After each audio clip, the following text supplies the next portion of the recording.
des géants s'élevaient et des grands héros tombés. Pour bampaka misusu babungi nzela. Bien-aimés dans le Seigneur, je sais que vous avez aimé la vidéo précédente, là où nous avions dit comment découvrir que vous avez un esprit de réclamation satanique derrière vous, un esprit qui vous réclame. Hein? C'était une bonne question que nous sommes posées. Comment savoir qu'il y a un esprit de réclamation satanique sur vous? Soyez bénis, vous qui nous aimez, apôtre Marcel Momat, Église évangélique Man Caché, ministère de vie. Nous sommes dans notre tranche de l'émission à l'ère du salut. Une émission qui passe sur notre chaîne YouTube. Bien-aimés dans le Seigneur, si vous avez aimé nos vidéos, abonnez-vous. Cliquez la barre de notification et partagez. Je veux que vous les partagez.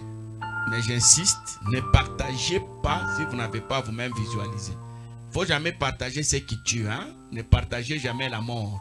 Partageons toujours la vie. Soyez d'abord convaincus que ce que vous partagez peut édifier quelqu'un.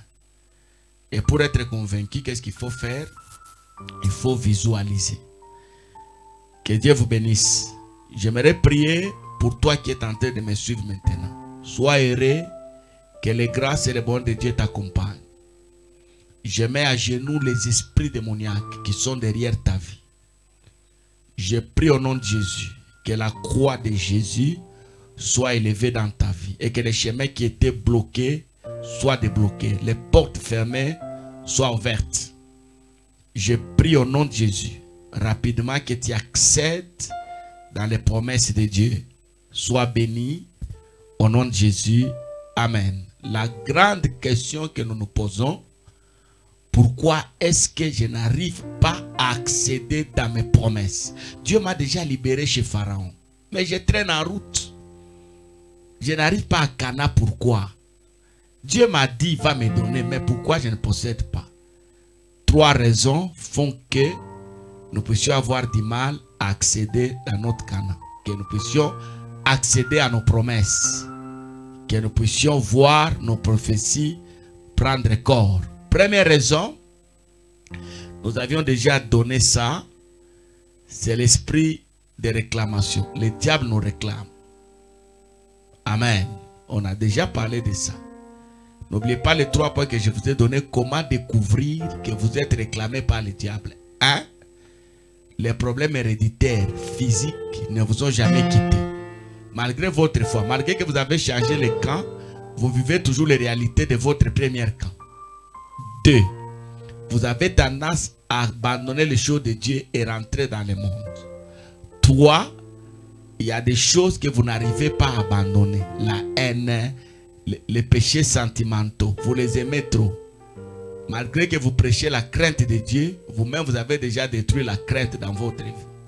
On a insisté sur ça. Maintenant, aujourd'hui, nous devons quand même vaincre cet esprit de réclamation pour que nous puissions accéder à nos promesses. Parce que si je n'arrive pas à vaincre, les réalités vont rester les mêmes. Je vais prêcher l'évangile, je vais mourir comme tout le monde. La Bible dit, ne savez-vous pas que vous êtes de Dieu? Mais cependant, vous mourrez comme des princes quelconques. Bien-aimés dans le Seigneur, souvenez-vous de ces témoignages que je donne souvent. Je connais un prophète, paix à son âme, il est parti très tôt. Un homme rempli de la sagesse de Dieu, un homme charismatique. Mais il est décédé très tôt. Vous savez pourquoi? Il est mort de cancer de foie. C'est ce qu'on appelle cirrhose de foie. Il est décédé de ça. Mais c'est une maladie qui a emporté la famille. Tout le monde est décédé. Il était comme les autres. Il était serviteur de Dieu, rempli, habité par le Saint-Esprit. Cette maladie l'a emporté. Pourquoi? Parce que quand nous acceptons Christ, nous quittons le système biologique, physique. Nous entrons dans le système de Dieu.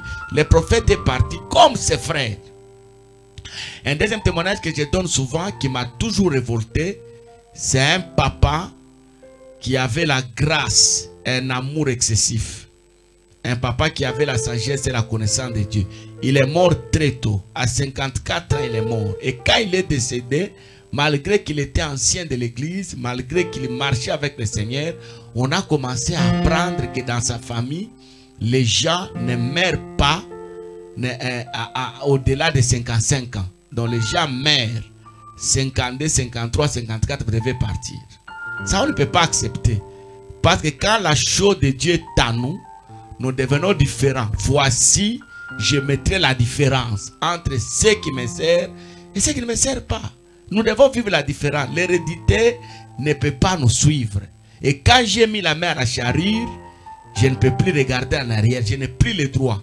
La femme de l'autre est devenue bloc de sel parce qu'elle a regardé en arrière. Et ses enfants, les deux filles qu'elle avait, ont amené leur papa dans le péché parce que leur maman a été réclamée par le papa. Si leur maman était là en vie, ce qui est arrivé à leur papa ne pouvait pas arriver. Et troisième des choses, il faut mettre une croix au passé. Hein? Un enfant de Dieu doit avoir un amour, doit savoir pardonner. Ce sont les deux choses qui doivent caractériser la vie chrétienne. L'amour et le pardon. L'amour et le pardon. Vous ne pouvez pas dire que vous êtes chrétien si vous ne savez pas aimer. Vous ne pouvez pas dire que vous êtes chrétien si vous ne savez pas pardonner. Donc les deux choses sont importantes. Maintenant dans cette vidéo, bien aimé dans le Seigneur, dans ce message, j'aimerais dire quelque chose de bon. Comment arriver à vaincre la réclamation satanique? Que faire pour vaincre l'esprit de réclamation? Parce que la réclamation m'empêche d'accéder. Qu'est-ce que je dois faire? Luc chapitre 22, verset 31. Je lis la parole de Jésus. Seigneur dit à Pierre. Le Seigneur dit à Pierre. C'est quel Seigneur? C'est le Seigneur Jésus-Christ. Hein? Il parle à Pierre qui était son disciple. Ils étaient toujours avec lui. Ils ont fait marche ensemble. Et Jésus avait beaucoup de considération pour Pierre. Parce que plus tard, vous allez voir que c'est Pierre qui va recevoir la clé de l'église. Écoutez ce que le Seigneur lui dit. Le Seigneur dit à Simon. Simon, Satan vous a réclamé. Donc vous là, le diable ne dort pas. Il fait tout pour vous attraper, hein, vous avoir. Satan vous a réclamé. Pas pour jouer avec vous, mais pour vous cribler comme le format. Vous détruire, vous saccager. C'est tout ce que le diable cherche. Vous détruire comme le format. Le verset 32. Mais j'ai prié pour toi afin que ta foi ne défaille point. Pour un chrétien, si la foi défaille, ça devient compliqué. Et ce que j'aime, c'est ce que Jésus ajoute. Et toi, quand tu seras affermi, quand tu seras grand, quand tu vas grandir, n'oublie pas d'intercéder pour tes frères. Que Dieu nous bénisse. Comment vaincre l'esprit de réclamation? Première chose, si vous voulez vaincre cet esprit, vous devez, bien aimer dans le Seigneur, être des hommes et des femmes de beaucoup de prières. Je ne dis pas de prières, hein, mais de beaucoup de prières. Le diable ne réclame pas quelqu'un qui n'est pas utile. Dans une des vidéos, je vous ai dit, il y a des gens qui continueront à souffrir tant que vous êtes dans la souffrance. Est-ce que quelqu'un m'a compris? Sois béni, toi qui es en train de me suivre. Sur cette terre, il y a des gens qui vont demeurer dans la souffrance tant que toi, tu seras dans la souffrance. Mais il y a des gens qui seront épanouis les jours que toi, tu vas vivre l'épanouissement. Donc, le bonheur des autres dépend de ton bonheur. Dieu a dit à Abraham, je te bénirai toi. Pas toi avec ton frère, pas toi avec ton père, mais toi Abraham. C'est celui-là que je vais bénir. Et quand je vais te bénir toi Abraham, tu seras la source de bénédiction pour les autres. Donc soyons des hommes et des femmes de prière. Les mois à venir, je vais vous parler comment changer ta destinée. Pour changer la destinée, il n'y a que deux choses. Il y a la repentance et l'intercession. Si vous voulez accéder à votre promesse, vous voulez voir les prophéties s'accomplissent, soyez des hommes et des femmes, j'insiste beaucoup, hein, de beaucoup de prières. Pas de prières, mais de beaucoup de prières. La valeur qui est derrière votre vie demande beaucoup de prières pour se déclencher. Quelqu'un peut dire amen. Même les ministères, hein, tel que je suis là, si je veux que les ministères m'introduisent dans les grandes choses, dans les gloires, que je sois un homme de beaucoup de prières. Et j'ai toujours donné l'exemple de Christ, hein, qui était notre modèle, notre sauveur, notre Messie. Sa vie, c'était la vie de prière. Et la Bible dit, il s'est réveillé pendant qu'il faisait encore noir. Quand vous lisez Marc, on vous dit chaque jour. On ne dit pas lundi, mercredi ne vient pas. S'il vient vendredi, il va revenir encore le vendredi. Non, non, chaque jour, pendant qu'il faisait encore noir. Et regardez Jésus, avant d'entrer dans le ministère, la mission que Dieu lui a confiée, à exercer sur cette terre, la Bible dit, il a fait 40 jours et 40 nuits dans la prière. Voyez? Donc, vous voulez accéder dans vos promesses. Soyez bénis, vous qui me suivez, hein? Vous voulez accéder, bien aimés dans le Seigneur. Soyez des hommes et des femmes de quoi? De beaucoup de prières. Beaucoup de prières. Deuxième chose, si vous voulez accéder à votre promesse, il faut avoir l'esprit de donner. Parce que le monde que vous voyez ici, même moi qui vous parle, même toi qui m'écoutes, nous avons été sauvés, gagnés par Jésus offrande. Pas Jésus parole. La parole a toujours existé. Le monde a été créé avec la parole. Mais c'est lorsque la parole a pris la forme de l'offrande. Dieu a tant aimé le monde, il a donné.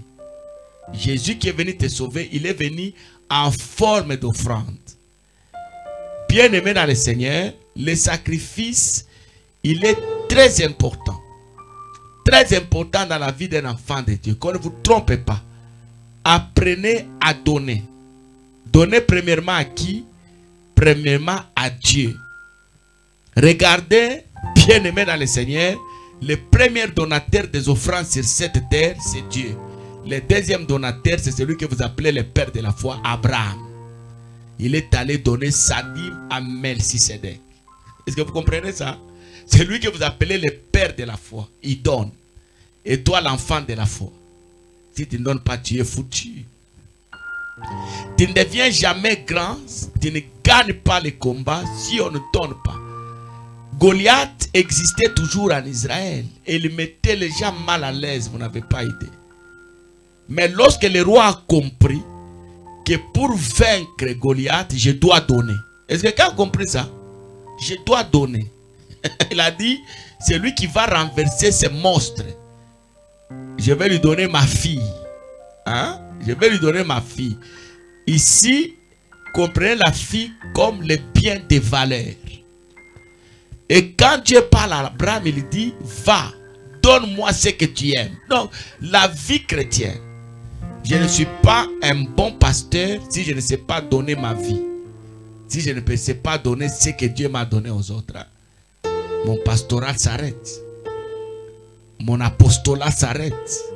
Le ministère prophétique s'arrête. Est-ce que quelqu'un m'a écouté? Donc, premièrement, donner à Dieu. Deuxièmement, donner aux gens qui m'ont introduit dans la grâce. Il faut que les gens comprennent ça. Il y a des gens qui t'ont introduit. Tu vis, tu es passé par quelqu'un pour arriver sur cette terre. Ta mère, ton père. Hein? Dans les ministères, vous avez des pères. Dans le monde, vous avez des mentors.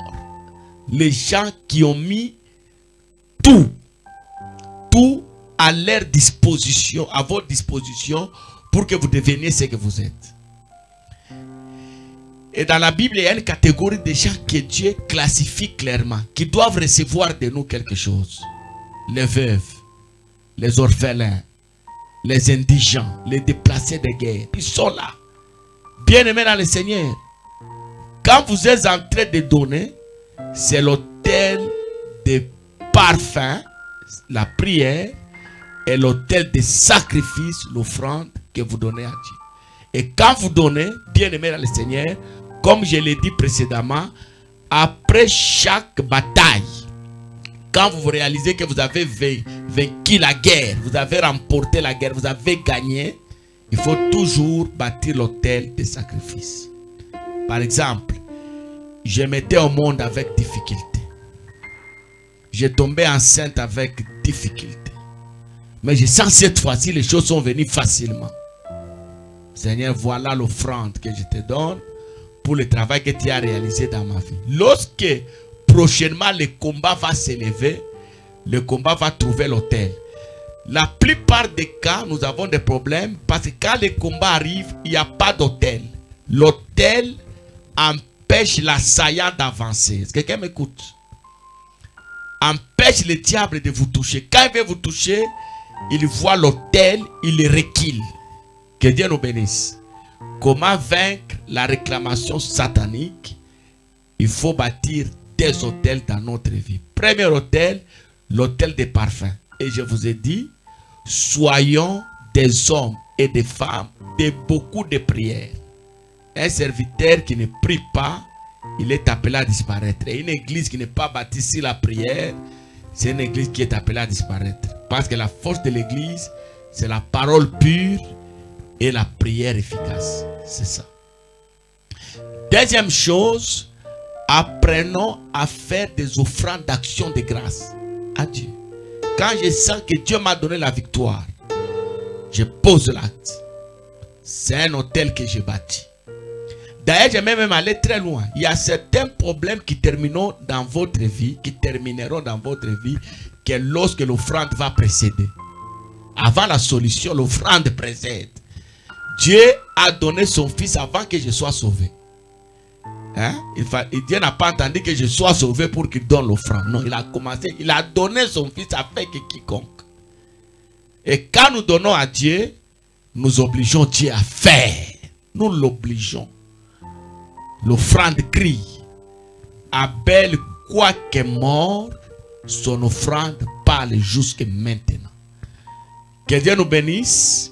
Bien-aimés dans le Seigneur, soyez fidèles dans la chose de Dieu.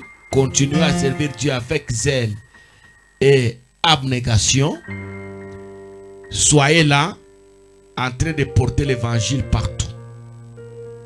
J'aimerais dire à quelqu'un, et ça va beaucoup t'aider, partage ce qui communique la vie, ne partage jamais ce qui communique la mort.